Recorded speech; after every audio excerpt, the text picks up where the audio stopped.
존귀와 영광을 받으시기 합당하신 아버지 하나님, 저희들을 존귀한 주의 자녀들로 삼아주셔서 저희들의 입술을 통하여 저희들의 영혼을 통하여 우리 하나님께서 흡족히 여기시는 생명의 찬송과 말씀을 선포할 수 있는 종들로 삼아주셨사오니 그들로 말미암아 우리 주님께서 영광 받으시고 존귀함을 얻으시는 줄로 믿습니다. 오늘도 주께서 저희들에게 주시는 하나님의 거룩한 말씀을 통하여서 그와 같은 하나님의 놀라운 존귀와 영광의 역사가 저희들에게 나타나게 하여 주시옵소서. 예수님의 이름으로 기도드립니다. 아멘. 자, 하나님 말씀 나눕니다. 오늘은 누가복음 2장 36절로 38절입니다. 누가복음 2장 36절로 38절입니다. 우리 함께 읽겠습니다. 또 아셀 지파 바누엘의 딸 안나라 하는 선지자가 있어 나이가 매우 많았더라. 그가 결혼한 후 7해 동안 남편과 함께 살다가 과부가 되고 80세가 되었더라. 이 사람이 성전을 떠나지 아니하고 주야로 금식하며 기도함으로 섬기더니 마침 이때에 나아와서 하나님께 감사하고 예루살렘의 속량을 바라는 모든 사람에게 그에 대하여 말하니라. 아멘. 오늘은 예수님께서 성전에 그 부모님과 함께 들어가셨을 때 만나게 됐던 두 번째 사람에 대한 이야기를 누가가 우리들에게 소개해 주고 있습니다. 그가 소개하고 있는 이 두 번째 사람은 여자입니다. 첫 번째는 시몬, 남자였었죠. 이제는 여자입니다. 그래서 우리 하나님께서 남녀노유를 막론하고 우리 주 예수 그리스도를 만나게 하실 것이라는 것을 이와 같이 우리에게 이미 또한 알려주신 것이라 볼 수 있겠죠. 근데 이 여자인 안나라고 이름하고 있는 이 사람은 선지자였다라고도 말하고 있습니다.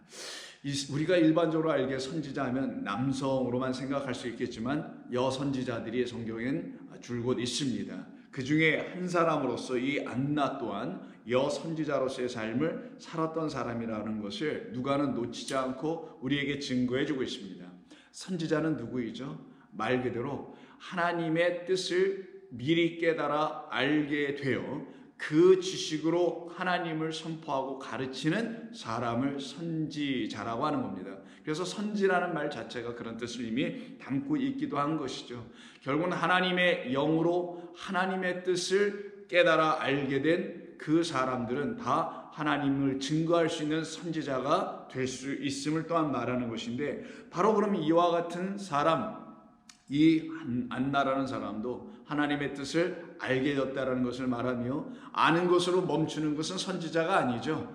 선포하고 전하고 증거할 수 있어야 선지자가 되는 것입니다. 그렇다면 지금 이 시대를 살아가고 있는 저와 여러분들 중에서도 하나님의 뜻을 알게 되는 것으로만 멈추지 아니하고 알게 됐으니 당연히 증거할 수 있는 증인의 삶을 살아가고 있는 그들 모두도 하나님의 뜻을 선포하는 사람들이니 하나님 보시기에 선지자의 삶을 살아내고 있는 사람들일 것입니다. 바라건대 이 말씀을 듣고 있는 여러분들이 그와 같은 삶을 지금 살아가고 계시기를 바랄 뿐입니다. 그와 같은 하나님의 뜻이 여러분 가운데 다 이루어져서 여러분의 삶이 여러분의 것이 아니라 하나님의 것으로 이미 다 지어졌다는 사실을 그와 같은 선지자의 삶을 살아냄으로써 증거하고 있음을 또한 우리는 알아야 할 것입니다. 그런데 이 선지자 안나라는 사람은 어느 지파에 소속되어 있는지를 또 명확하게 기록해 줍니다. 우리가 일찍이 그 1장 시작 부분 서론 부분에서 이 데오빌로에게 이 편지 혹은 이 복음서를 쓸 때에 이렇게 얘기했던 걸 기억나시죠? 내가 세세하게 차서대로 순서대로 일목요연하게 놓치지 않고 다 쓰겠다라는 약조를 한 적이 있었습니다. 그 말 그대로 누가는 정말 구체적으로 하나하나 놓치지 않냐고 세밀하게 세심하게 써내려가는 것을 볼 수 있는데, 그것 또한 안나라는 사람 한 사람의 이름만 이렇게 그냥 말해도 될 것을 그의 출신 등등을 다 언급하게 되는 것을 보게 되고, 그의 인생까지도 여기서 이야기하는 것을 우리는 볼 수 있습니다. 먼저 그의 출신 배경을 보게 되면요, 아셀 지파, 야곱의 12아들 중에 하나 아들인 아셀이죠. 야곱의 두 부인 중에서 첫 번째 부인 레아를 통해서 낳게 된 아들 이름이 아셀입니다. 그 지파에 속해 있다라는 거예요. 그 말은 이스라엘이라는 12지파 안에 거했다라는 단순히 그런 의미가 아니죠.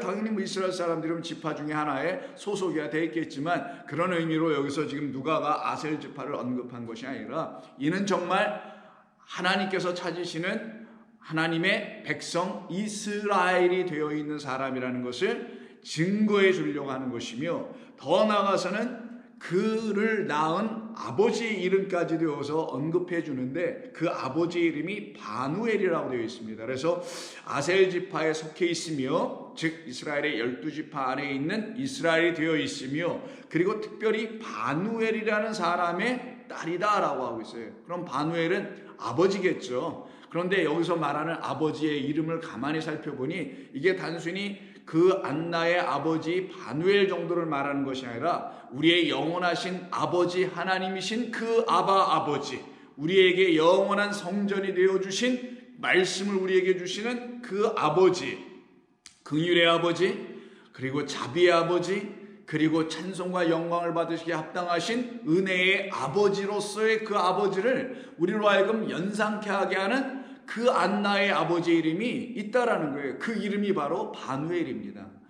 이 성경이 우리에게 일관된 번역을 계속 해줬다라면, 즉 구약에서 표현한 말이나 신약에서 표현하는 말이 똑같이 번역하시는 분들이 약속을 하고 그렇게 통합 처리하여 번역하기로 했더라면 이 바누엘을 이렇게 바누엘이라고 말하지 않고 이렇게 말할 수 있었을 거예요. 푸니엘이라고, 아니면 부니엘이라고. 그럼 여러분, 부니엘 어디서 들어본 이름 아닙니까? 들어본 어떤 장소의 이름이기도 하지 않습니까? 바로 다름 아닌 야곱이 약복강가에서 우리 하나님이 보내신 사람, 곧 당신이 계시되어 그 야곱에게 찾아왔던 어떤 사람과 씨름하는 이야기가 등장하죠. 그 사람은 하나님의 천사니 사자니 하지만 다 하나님을 계시하여 나타난 하나님이 그 야곱에게 당신을 들추어 보여주셨던 것이죠. 그래서 그는 하나님을 보게 됐던 거예요. 그래서 씨름을 다 마치고 난 다음에 그의 이름이 뭘로 바뀌어요? 야곱이라 더 이상 하지 아니하고 이스라엘이라 하라 라는 것이 야곱이 그에게 구했던 복으로서, 내게 축복하지 아니하시면 당신을 보내지 않을 겁니다, 꼭 나를 축복해 주세요라고 환도뼈가 부러진 상태에 절름절름하면서도 그를 붙들고 놓아주지 않았을 때 그가 받았던 그 축복이 뭐냐면 이름 바뀌는 거였죠. 존재가 바뀌는 거였습니다. 사람의 이름에서 하나님의 이름을 갖게 되는 거였죠. 그래서 너는 이스라엘이야. 야곱에는 엘이라는 이름이 없어요. 엘, 곧 하나님의 이름이 담겨 있지 않죠. 결국 사람으로 살아갔었던 그가 이제 하나님의 영을 갖게 된 이스라엘, 엘이 됐던 거죠. 결국은 엘이라는 하나님의 이름을 그가 드디어 가진 자, 그래서 이스라엘이 되는 거예요. 그 하나님의 이름으로만 이스라엘이라는, 이스라라는 그 말 안에는 승리하시다, 이기시다라는 말의 뜻이 있죠. 그래서 하나님으로 이기는 거죠. 하나님이 우리를 이기심으로 하나님으로 우리가 또한 이겨진 자들이 되는 것을 의미하는 그 이스라엘로 바뀌어지게 됩니다. 이렇게 존재 자체가 땅에서 하늘로, 인간에서 신으로, 엘로힘으로 완전히 바뀌게 되는 이것이 바로 야곱에게 주시려고 하셨던 축복이었다라는 거예요. 야곱이 생각한 축복이 또 다른 게 있었을지 모르지만 하나님은 당신께서 야곱이라는 우리 각 한 사람 한 사람에게 주시려고 하신 그 축복을 하나님은 주시길 원하신다는 것을 이 약복강에서의 야곱과 씨름하는 그 하나님의 천사의 이야기를 통해서 우리는 배우고 알게 되는 것입니다. 그러니 저와 여러분에게도 가져야 될, 우리에게 반드시 있어야 할, 다른 말로 하나님께서 우리에게 주시길 원하시는 그 지구하신 하나님의 축복이 무엇이냐? 당신의 이름을 갖게 해주는 겁니다. 우리는 우리의 이름으로 이 세상을 살아갑니다. 그러나 하나님과의 관계 속에서는 우리는 하나님의 이름으로 하나님 앞에서 살아가는 사람들입니다. 세상 앞에서는 우리의 이름, 호적된 이름, 등록된 이름으로 살아가지만, 그래서 그 이름값을 해야 된다는 말, 그래서 명성이니 명예니 입신 양명이니 이런 말로 우리가 갖고 살아왔었지만 이제는 하나님의 이름을 갖고 있는 사람이니 우리가 이 세상에서 말하는 출세라는 이십양명의 모든 뜻은 우리에게서 떠나가 버리고 오직 우리의 이름이 하나님의 나라의 그 생명책에 농명되어야 된다는 사실만을 갖고 살아가는 사람들 아니에요? 이 하나님의 말씀인 이 말씀, 곧 생명을 주는, 생명을 잉태한 율법 안에는 내가 가져야 될 이름이 있으며 그 이름은 그리스도라고 하며 그 이름을 우리가 갖게 될 때 우리 또한 그의 이름으로 하나로 연합된 한 몸 되었으니 우리가 이 안에 함께 거하여 있는 자. 그래서 생명책에는 내 이름이 있다라고 하는 거예요. 아무리 읽어봐도 제 이름은 없죠. 그러나 여러분의 이름도 없죠. 그러나 이 안에는 여러분을 하나님의 백성 자녀 되게 하시는 그리스도라는 이름이 이 안에 담겨 있는 것입니다.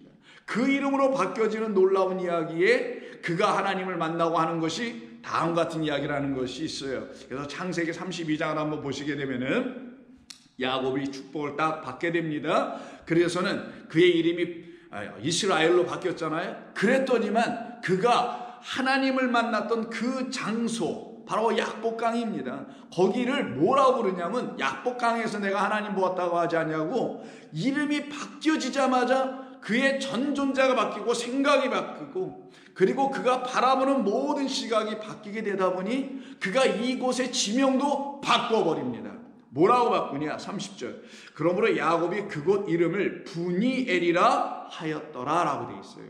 브니엘이라고 하는 이유는 그가 하나님과 대면하여 보았기 때문이며 그럼에도 불구하고 자기의 생명이 보존되었다 함이었기 때문이라. 그가 그 브니엘을 이제는 하나님을 대면한 자로서 지나갈 때에 그때 해가 돌아보니래요. 해가 떠오르더라는 거예요. 해는 곧 빛입니다. 빛이 떠오르더라는 거예요. 이 말씀도 기억해 놓으세요. 왜 빛이 떠오르는지 오늘 안나가 말하는 말 속에 다 이와 같은 말씀이 관계되어 있으니까 연결되어 있으니까 곧 빛 대신 하나님의 인도하심을 받고 그리고는 그 빛이 아니면 살아갈 수 없는 절름발이의 삶으로 허벅다리로 말미암아 그 부러진 다리로 말미암아 절었더라. 그렇게 절름거리지만 그 손에 주어진 지팡이라는 하나님의 인도하심이라는 말씀, 땅에 떨어져 뱀이 된 것이 아니라 그의 손에 주어져서 그를 인도하는 진리의 기둥으로서의 말씀이 그를 붙잡고 가네요. 그래서 평생 그가 그 지팡이의 머리에 의지하고 살았다라고 하는 것이 히브리서 기자의 깨달음으로 그가 우리에게 전해주는 내용이 바로 이 말씀에 근거하고 있는 것 아니겠어요? 그러니 이 사람 야곱이 그곳 이름을 브니엘이라고 바꿨던 이유는 분이 파님이라는 말이고 엘은 하나님이니 하나님의 얼굴이란 뜻이에요. 근데 얼굴이라는 이 파님은 파나라는 말에서 파생된 나온 것인데 이 파나의 뜻이 무엇이냐면 turn, 방향을 돌리다 아니면 바꾸다 라는 의미가 있어요. 무엇을 의미하냐면 하나님께서 당신의 얼굴을 보이는 얼굴로만 이렇게 주시고는 그것만 쳐다보게 하신다면 우리는 그 하나님을 우상으로 섬길 수밖에 없으나 그 하나님은 우리에게 다른 얼굴로 이렇게 보여주실 때 어떤 얼굴? 우리에게 생명을 주시는 그 하나님으로 그래서 영원하신 생명을 갖고 계신 보이지 아니하시는 그래서 영존하시는 하나님으로 당신의 얼굴을 이렇게 다시 보여줄 때에 그가 야곱이라는 우리들이 그 하나님을 바로 그 얼굴로 바라보게 되면 그들은 그 생명을 보존하게 된다는 거예요. 그런데 첫 번째 얼굴, 우리에게 보여주신 이 율법의 세상, 하나님의 법으로 지어진 이 모든 창조의 세계가 하나님을 들춰내는 거니 이 보이는 것이 바로 얼굴, 보여지는 것들이란 말이에요. 하나님의 얼굴이라는 거예요, 이거는. 근데 이건 보이는 얼굴이네요. 이것만 쳐다보면 이 보이는 얼굴 아래 눌려서 여기서 살다 끝나고 죽는 것이에요. 그거는 생명 보존의 역사가 일어나지 않아요. 그래서 하나님을 보는 자는 죽는다라는 말의 의미는 하나님이 무시무시한 분이기 때문에 그분을 보면 다 죽어. 그래서 고대 시대나 지금의 사람들도 그 말씀을 그런 식으로 이해해가지고 그냥 그 앞에 엎드려 그냥 얼굴을 들지 못하는 것으로 생각을 하고 있는 것 같아 보이는데 그런 말이 아니란 말이에요. 이 첫 번째 하늘과 첫째 땅, 이 창조는 영원하신 보이지 않는 하나님을 보이는 것으로 이렇게 들추어 알려준 얼굴이에요. 이게 얼굴. 이걸 파님이라고 하는 거예요. 근데 이 얼굴만 바라보게 되면 전부 다 죽는 거예요. 그게 우상숭배예요, 바로. 그러나 하나님은 이 보이는 것을 가지고, 보이는 것을 지어서 우리에게 주셔서 이걸 가지고 당신이라는 보이지 않는 영원한 하나님이 계시다는 사실을 알아라 라는 거예요. 그래서 보이지 않는다는 것은 피조된 존재가 아니라는 것이고 창조된 존재가 아니고 창조주이며 그리고 영원하신 하나님이시라는 걸 보여주고 가르쳐주는 겁니다. 그 하나님을 맞다라는 거예요, 지금이요. 그 천사는 떠나요. 언제? 밤에 찾아와가지고 새벽 동틀 때까지 있다가 동이 트기 전에 떠나요. 왜? 하루를 이루어주기 위해서 그러는 거예요.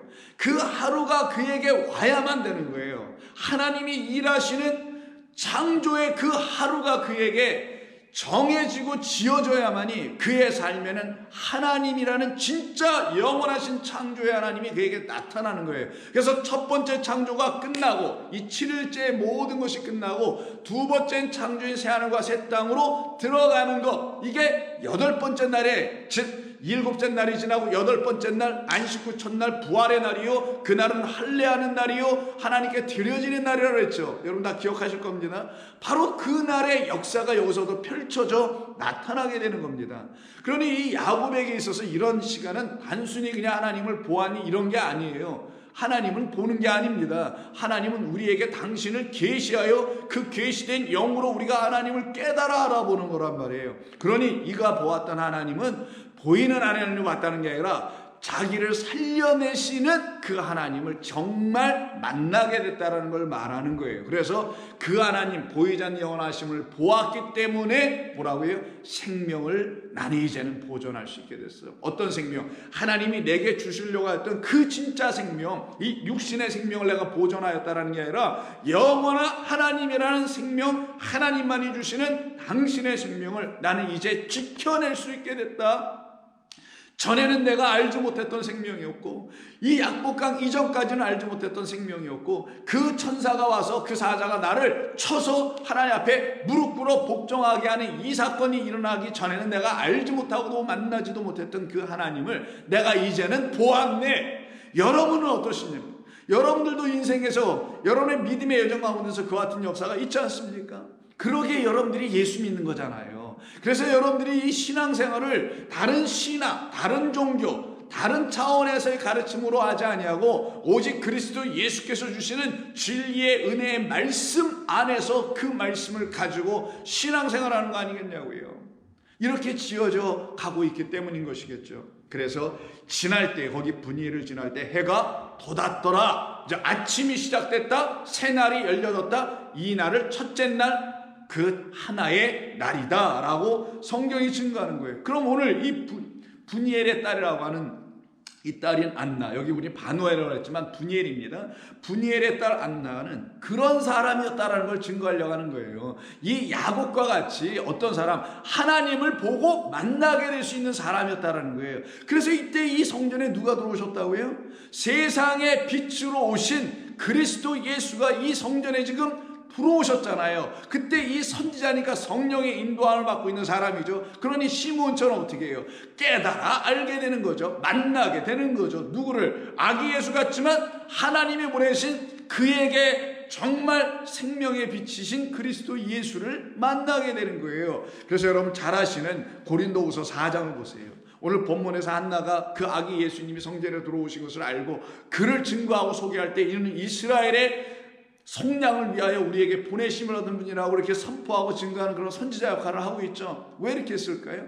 그가 분이엘의 딸이었기 때문에, 하나님을 본 자였기 때문이라는 거예요. 어떤 하나님? 눈에 보이는 하나님? 이스라엘 백성들이 율법으로 가르치는 하나님? 아니에요. 오직 하나님의 영으로만 가르쳐져야만 하는 그 하나님이에요. 그 하나님을 만났기 때문에 이와 같은 역사가 이 여인에게 터져나온 거죠. 그래서 고린도후서 4장에서 바울이 4절 이하에서 이런 얘기를 합니다. 그 중에 이 세상의 신이 믿지 않은 자들의 마음은 혼미하게 하여 그리스도의 영광의 복음의 빛이 비치지 못하게 함이었으나 그리스도는 그런 분이 아니지, 그런 걸로 막힐 분이 아니지, 그리스도는 하나님의 형상이라 이렇게 얘기하잖아요. 자, 그럼 보세요. 하나님의 형상이 뭡니까? 하나님의 형상이 있나요? 하나님이 신이신데, 하나님이 영이신데 형상이라는 게 어디 있어요? 그 형상이 뭘까요?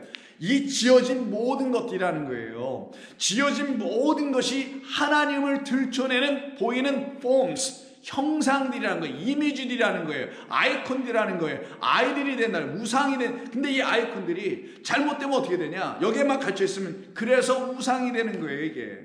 그런데 그것을 회파하시고 더 이상 우리가 이것에 묶여서 우상 숭배하고 있는 자, 하나님을 몰라서 알아보지 못해서 엉뚱하게 어떤 하나님을 섬기거나 예배하고 있었던 그런 우리들을 끝내게 하시려고 이 첫째 하늘과 첫째 땅에 으뜸되는 머리 된 시작인 그리스도가 누가 되시냐? 이 모든 하나님의 형상 지어진 것에 진짜다. 그래서 그리스도는 하나님의 형상이지. 그러니 보이는 것이 하나님의 형상인 그것을 온전하게 하나님의 것으로 다시 전환시켜 주시고 바꿔주시는 분이 하나님의 형상으로 하나님을 보이게 하시고 계시할 분으로 이 땅에 오신 그리스도다라고 지금 바울이 말하는 거예요. 그러니까 바울이 갖고 있는 신앙, 바울이 갖고 있는 깨달음이라는 것은 굉장히 차원이 달랐다라는 것을 우리가 알 수가 있게 됩니다. 그때 5절, 우리는 우리를 전파하는 것이 아니라 오직 그리스도 예수의 주 되신 것과 예수를 위하여 우리가 너희의 종된 것을 전파함이라. 어두운 데에 빛이 비치라 말씀하셨던 그 하나님께서 그 어둠 속에 있었던, 그래서 밤중에 약복강에 혼자 남아있던 야곱에게 찾아온 겁니다. 흑암과 그늘에 앉아있던 내 백성이라고 하는 그 백성 야곱에게 찾아온 거예요. 빛이 비추라, 어두운 데 빛이 비추라 말씀하셨던 그 하나님께서 예수 그리스도의 얼굴에 있는, 이걸 히브리어로 바꾸면 파님이에요. 그럼 예수 그리스도의 얼굴에 있는 하나님을 뭐라고 불러야 되겠어요? 그래서 분이엘이라고 하는 거예요. 그럼 분이엘은 뭐냐? 그리스도 예수라는 걸 말하는 거예요. 하나님의 얼굴로 이 땅에 오신 분은 그리스도 예수다. 하나님의 형상으로 오신 분이 바로 그리스도 예수인 것과 같은 말인 거죠. 그러니 하나님께서 그리스도 예수의 얼굴에 있는 당신의 영광, 하나님의 영광을 알게 하는 빛을 이제 그리스도로 말미암아 우리 가운데도 비춰주신 것이다. 그럼 이 선지자 안나라는 사람은 이 빛을 보았던 사람이며 이 빛을 그래서 또한 기다리고 있었던 사람 아니에요. 이 빛의 주인공 누구? 그리스도 예수를 그 성전에서 기다리고 있었던 사람이에요. 그러니 오늘 본문에서 지금 말씀하고 있는 분이라는 말은 누가가 단순히 그냥 기록한 게 아니죠. 호적 정리하여 우리에게 알려주는 게 아니고 그의 출신 배경 정도나 우리에게 구체적으로 그 정보를 놓치지 않고 알려준 그런 차원의 이야기가 아니라 분이엘이라는 하나님의 얼굴을, 그리스도를 기다리고 있었던 사람이었다라는 거예요. 그러니 그 그리스도가 이 땅에 오실 것이라는, 메시아가 오실 것이라는 걸 선포하는 사람들을 선지자라고 한다고 그랬죠. 그러니 그 선지자로서의 삶을 이 여인이 살아낼 수가 있게 된 겁니다. 그런데 이 사람을 또 자세히 보니 누가가 무엇이라고 말하냐면은 나이가 매우 많았더라. 84세라고 지금 기록을 하고 있습니다. 그 다음 절에서는. 그런데 이 사람이 결혼한 후에 7해 동안만, 7년 동안만 그 첫 번째 남편하고 살다가 과부가 됐다고 하네요. 어떤 연유로 과부가 됐는지를 이야기하지 않습니다. 모릅니다. 우리도 물을 필요가 없어요. 병사했는지 뭐 이혼을 한 것인지 우리는 그런 걸 알 수가 없어요. 그러나 중요한 포인트는 과부 혼자가 됐다라는 거예요. 그리고 더 중요한 말은 7년 동안 살았다라는 이야기를 하고 있더라는 거예요. 그래서 누가는 이와 같은 사람을 하나님께서 예비해 놓으셨다라는 것을 직감했겠죠. 왜 7년, 하필이면 7년만 첫 번째 남편하고 살게 된 이유가 뭘까?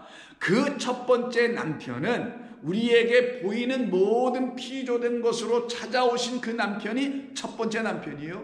그리고 그 피조된 모든 것들을 통하여 하나님을 온전하게 가르칠 그리스도라는 그 두 번째 남편을 만나야 돼. 그런 사람들이 누구냐? 이 안나와 같은 분이엘의 딸이라는 거예요.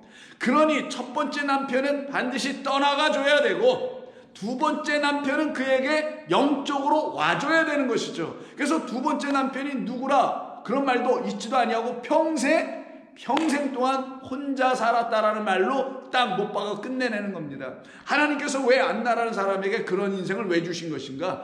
당신을 들춰내야 될 당신의 종으로 택하여 놓으셨기 때문인 거예요. 그래서 하나님의 뜻, 그 진리를 창세기 1장 1절부터 끝까지 어떻게 일관되게 통일성을 갖고 말씀해 놓으셨는지를 이러한 안나라는 선지자를 통해서도 하나님은 증거해 주시는데, 이때는 단순한 상황이 아니잖아요. 그리스도 예수께서 성전 안에 지금 들어와셨을 때 아닙니까? 결국은 어떤 성전이요? 율법 성전에 들어간 것 같지만 그 율법 성전의 율법을 완성하실 분으로 들어오니, 우리라는 율법 성전에 들어오셔서 우리 안에 있는 모든 계명들을 하나님 당신 그리스도로 말미암아 완성하게 해 주심으로 결국은 우리 안에 하나님의 말씀이라는 은혜의 계명이 온전히, 진리의 말씀이 온전히 세워지게 하는 그 예수 성전으로 바꾸시려고 하는 거잖아요. 그런 뜻을 갖고 있기 때문에 이 안나에게는 첫 번째 남편은 떠나가고, 그리고 그의 진짜 남편은 그에게 찾아 들어오는 역사가 있게 되게 되는 거예요. 그러니 이 여인이 이곳에서 어떤 일을 하냐, 이렇게 하고 있네요. 37절. 과부가 되어 84세까지 되었더라. 이 사람이 성전을 떠나지 아니하고 주야로 금식하며 기도하며 섬겼다라고 되어 있어요. 주야로 금식하며 기도하고 섬겼다는. 왜 이가 금식을 했을까요? 왜 이가 기도를 했을까요? 단순히 선지자니까, 신실한 사람이니까 주의 성전에서 기도하고 금식하고 하나님을 남편으로만 생각하고 이렇게 살았다, 이런 차원의 말로만 생각해야 될까요? 왜 이가 금식했을까요? 금식과 기도라는 것은 신랑이 없는 자, 신랑이 없어 그 혼자 되어 독처하고 있는 자들을 하나님께서 불쌍히 여겨주셔서 당신이 우리에게 장가들러 오실 것이며 당신이 우리에게 그리스도라는 이름으로 오셔서 우리에게 남편 되어주신다라는 하나님의 영원 불변의 언약과 약속을 믿는 사람들만 하는 게 금식이며 기도인 거예요. 세상 모든 종교들이 하고 있어요. 금식 기도는. 금식하며 기도하고 기도하며 금식하는 건. 그러나 그런 금식하는, 그런 기도하는 게 아니라 하나님께서 우리에게 진짜 신랑을 주실 것이야. 그런데 그 신랑이 내게 아직 오지 않았어. 오지 않았기 때문에 나는 금식할 수밖에 없어. 왜? 혼인 날짜는 받아는 놨는데 그 신랑이 아직 오진 않아. 근데 날짜가 되어 있으니 음식은 다 깔아놓고 잘 준비해놓고 많은 하객들도 와서 기다리고 있는데 막상 그 신랑이 여기 오질 않고 있어. 와 있진 않아. 그럼 그때 모든 하객들과 그 신부는 어떤 상태에 있어요? 금식의 상태에 있겠죠. 어떤 의미에서 거기 차려놓은 산의 진미들을 그들이 혼자 신랑도 없이 그냥 먹고 마나요? 그런 일은 없죠. 신랑이 와서 결혼이 이루어지고 모든 하객들이 기뻐하며 춤을 추고 축복하는 일이 있어야 그곳에서 만찬의 역사가 일어나는 것 아닙니까? 음식을 먹고, 그래서 금식이 끝나고, 그리고 바라고 구하는 그런 기도, 내 신랑 오야 하는데 라고 하는 그런 소망과 기도도 딱 끝나는 것. 그러니 금식과 기도는 누가 하는 것이냐? 신랑을 기다리는 자가 하는 것이고, 영원한 우리 하나님을 기다리고 그 하나님의 이름으로는 그리스도라는 하나님의 형상을 기다리고 있는 사람들, 그런데 자기들에게 아직 나타나지 않았음을 알고 있는 사람들이 금식하며 기도한다라는 거예요. 그러니 종교적 금식과 기도는 헛된 것입니다. 사실은 할 필요가 없는 거고 해서도 안 되는 거예요. 의미도 단식이나 하세요. 단식, 건강을 위해서. 정말 우리 성도들이 해야 될 금식은 내 신랑, 나의 영원한 하나님이 내게 짝이 되어 내 가운데 들어오셔야 합니다. 근데 내가 아직 그 그리스도 하나님을 내 신랑으로 내가 아직 만나지 못한 것 같아요. 주님 나를 불쌍히 여주셔서 내가 그 신랑을 꼭 만나야만 하겠습니다 라는 차원의 금식을 차라리 하세요. 그런 기도가 있어야 되는 거예요. 그러니 그 신랑이 오기 전에는 나는 먹을 수가 없어. 왜? 그 신랑이 와야만이 내게 참된 양식을, 기쁨의 포도주와 산의 진미의 기름진 것들의 하나님의 거룩한 하늘의 양식을 내게 주실 분은 그 신랑밖에 없으니 내가 먹을 수가 없는 것이요 라고 알고 있는 사람들이에요. 그들이 바로 율법만 가지고 살았다가, 율법이 첫째 남편인데 이 첫째 남편은 떠나버리고 이제 진짜 은혜와 진리를 가지고 오시는 복음의 주 그리스도 진짜 그 신랑을 통하여서만 내가 먹고 마실 수 있어서 모든 금식 끝나고 이제는 그 하늘의 양식으로 내 영혼이 충만하여지고 배불러지고 만족하여지는 이 은혜를 내가 반드시 맛봐야 되겠습니다 라고 하는 사람을 누구라고 하냐?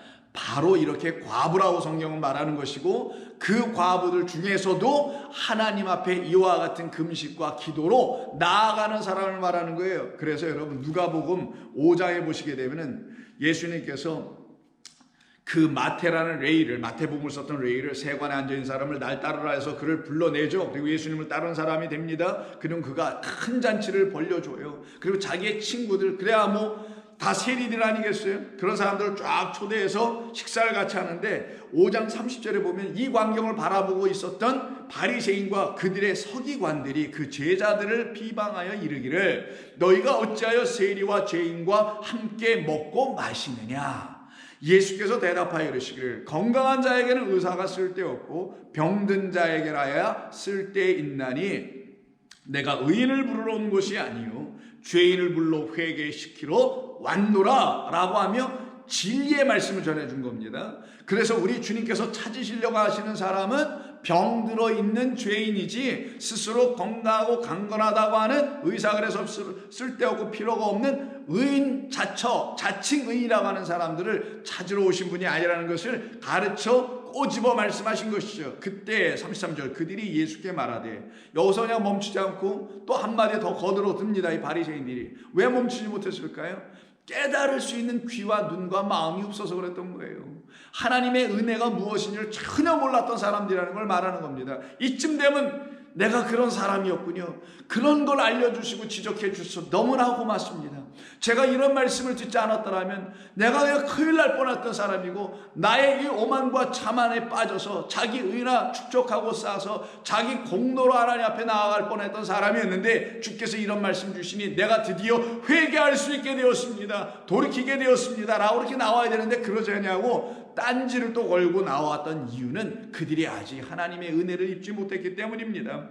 그러면서 말하기를 세례 요한의 제자는 자주 금식하며 기도하고 바리새인들의 제자들도 또한 그리하되 당신의 제자들은 먹고 마시나이다 라고 해요. 이제는 제자들이 아닌 예수님께 직접 직격탄을 날리며 이야기를 합니다. 그 말은 뭐예요? 뭐가 다르냐는 거겠죠. 이 말에 지금 담고 있는 건 뭐겠어요? 무엇이 다르냐라는 것을 우리 하나님께서 가르쳐 주시려고 한다는 말 아니겠어요? 그 바리새인들의 입을 통하여 그럼 뭐가 다른지 한번 내가 가르쳐 줄게. 너희 바리새인들과 세례 요한들은 율법에 근거하여 지금 금식을 하고 뭐 기도를 하고 뭐 계획에 따라 일주일에 뭐 하루 아니면 뭐 2번씩 한다고 하는데 왜 당신들은 안 하는 거요? 라고 하는 이 차이가 무엇이냐를 좀 보여주겠다라는 거죠. 이 차이는 이거 하나밖에 없다고 아주 쉽게 대답을 해주세요. 무엇이냐? 너희 바리새인과 세례 요한의 제자들은 아직 신랑을 만나지 못하였기 때문이야.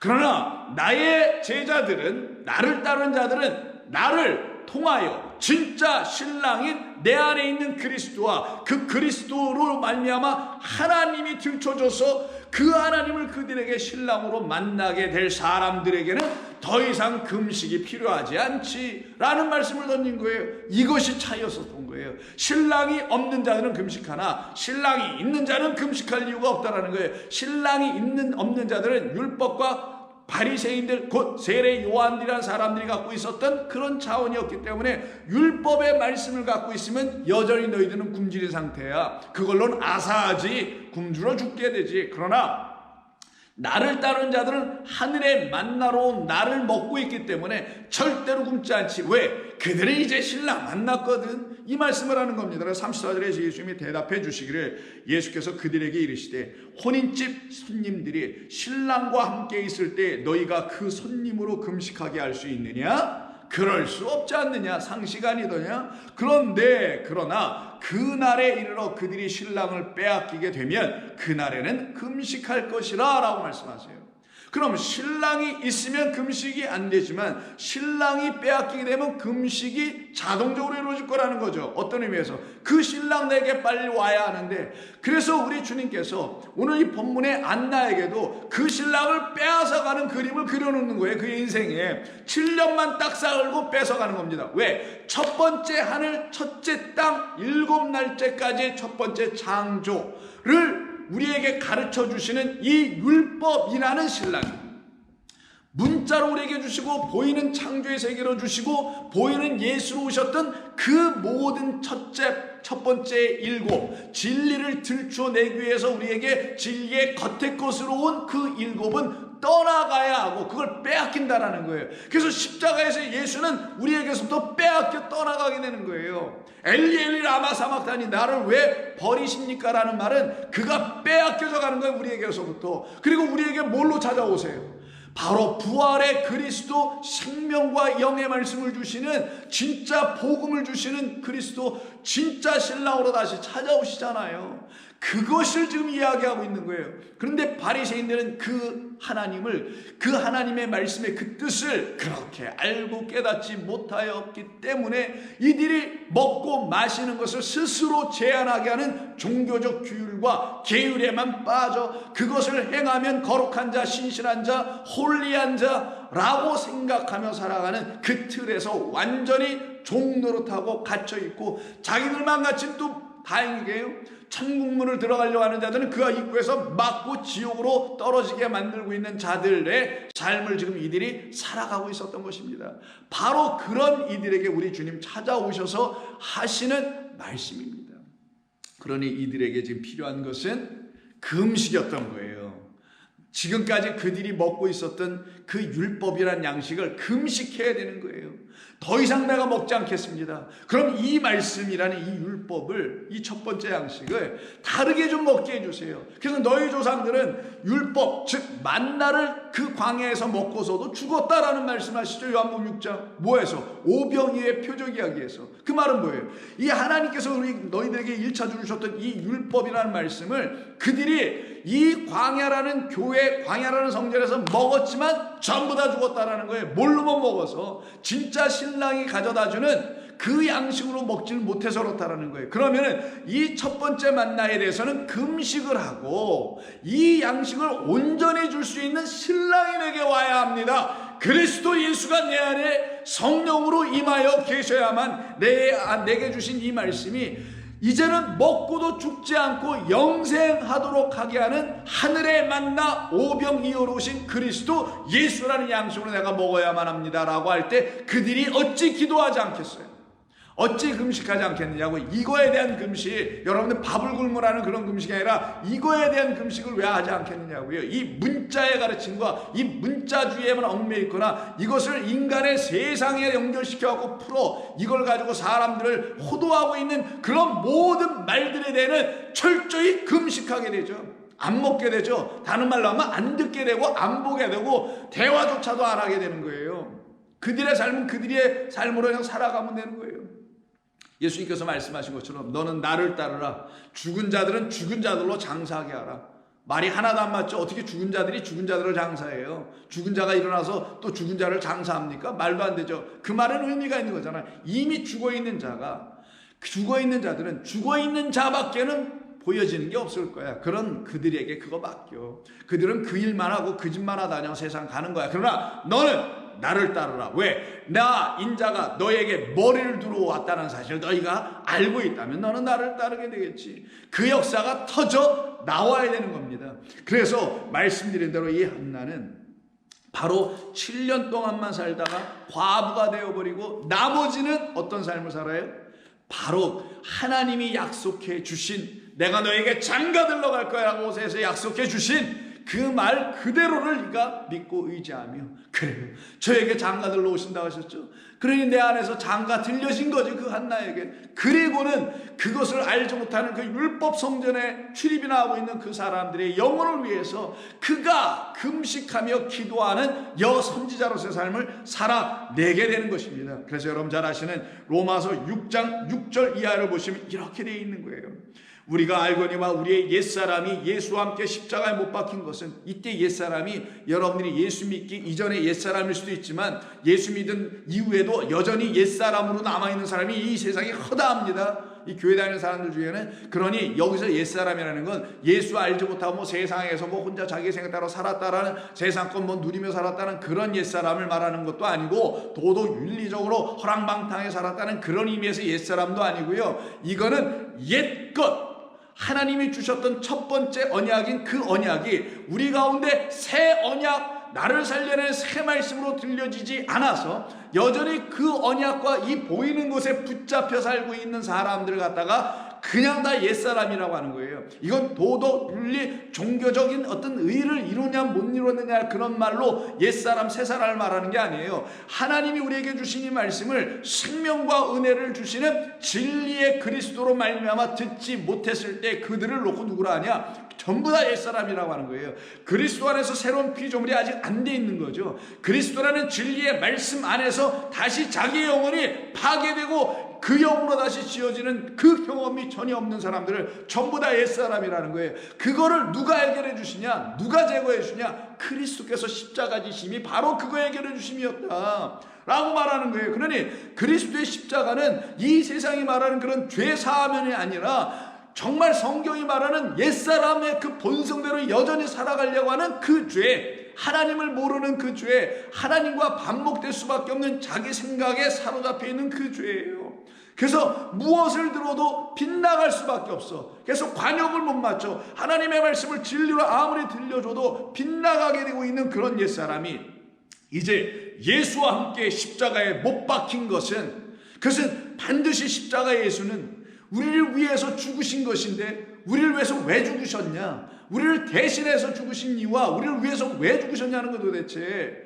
먼저 죽으심이 대신이고 그리고 우리를 위해서 죽으셨다는 건 우리도 똑같이 못 박혀야 된다는 걸 가르쳐 주시는 거예요. 엉뚱한 다른 인간들이 만드는 예수 십자가에서 못 박히라는 헌신의 십자가, 고난의 십자가, 순교의 십자가 이런 십자가들이 아니라 옛사람의 영혼을 완전히 못 박게 하는 그리스도 예수의 십자가에 못 박혀야 되는 겁니다.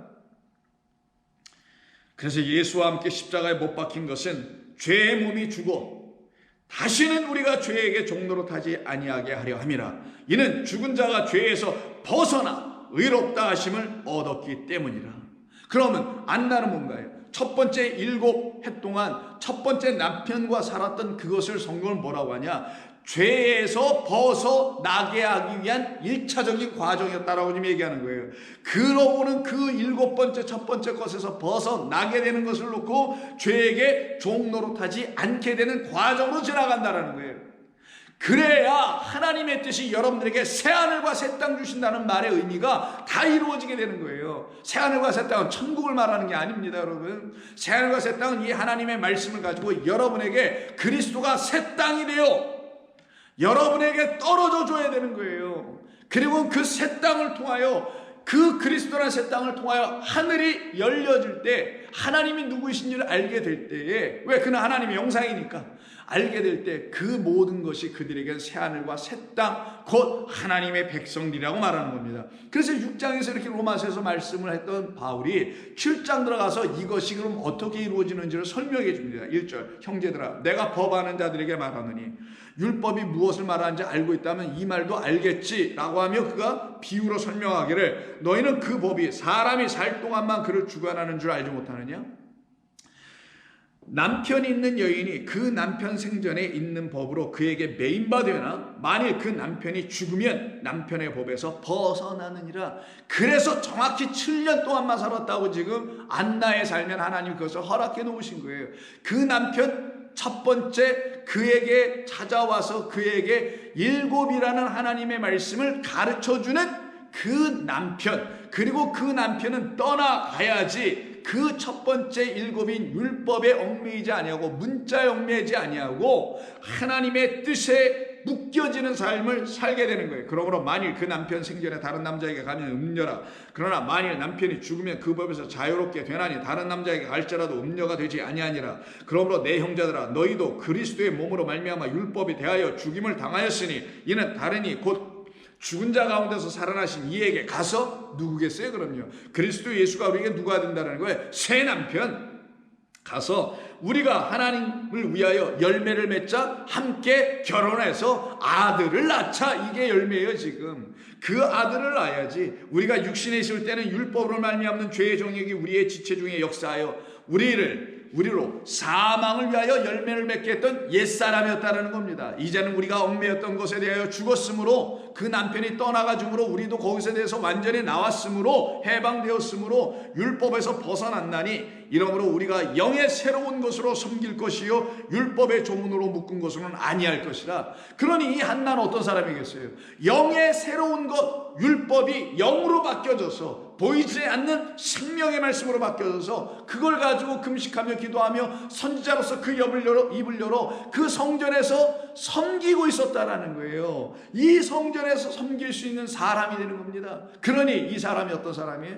밤낮 주님을 위하여, 주님의 백성들을 위하여. 왜? 그들이 그 성전을 오니까 여기서 하나님의 말씀을 선포하며 살아왔던 사람이라는 걸 지금 증거하고 있는 거예요. 그러니 오늘 본문 다시 돌아와서 보시게 되면은 37절과 38절에서 성전에서 이 사람이 성전을 떠나지 아니하고 주야로 금식하며 기도하며 섬겼더라는 말을 하게 되는 거예요. 이때 주야는 우리말로 하면 주야가 먼저 되고 낮주자 밤야자에서 낮이 먼저고 밤이 나중이라고 생각하잖아요. 우리 문화 속에서는. 근데 이 성경의 시대를 살아가고 있었던 이 히브리 사람과 유대 사람과 성경이 말하는 시간 개념은 밤이 먼저고 낮이 뒤에 있습니다. 흑암이 먼저고 그 다음에 빛이 나중이라는 거예요. 그래서 창세기 2장도 1장 2절도 보시면 흑암이 먼저였고 거기에 3절부터 빛이 오는 거잖아요. 그래서 밤으로 시작하여 아침으로 넘어가게 하시는 그 일을 이루는 것을 뭐라고 하냐? 하나님의 섬기심이다. 이걸 깨달아 알았던 사람 한나도 그렇게 섬겨내고 있었다라는 걸 말합니다. 그러면 그 섬김의 역사를 통해서 한나를 통하여 하나님께서 우리에게 보내셨던 그 그리스도는 어떻게 소개되며 어떻게 선포되는지는 다음 시간을 통해서 또 말씀을 나누겠습니다. 기도합니다. 아버지 고맙습니다. 오늘도 주님의 영광이 우리 가운데 비춰지는 그리스도의 놀라운 은혜의 이야기가 들려진 줄로 믿습니다.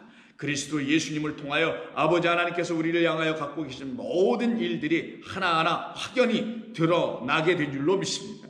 이것을 바라본 모든 사람들이 바로 하나님을 분이엘로, 하나님께서 보내신 그리스도라는 그 얼굴 안에 있는 광채로 다시 만나서 영원한 빛을 가진 자들로 살아가게 하시는 줄로 믿사옵나니 이들에게 눈이 열려졌으며 빛이 광명이 그들을 사로잡고 그들을 에워 둘러싸며 그들을 인도해 나가는 줄로 믿습니다. 바로 이와 같은 성도들이, 바로 이 말씀을 듣는 성도들이 되게 하여 주시옵소서. 예수님의 이름으로 기도드립니다. 아멘.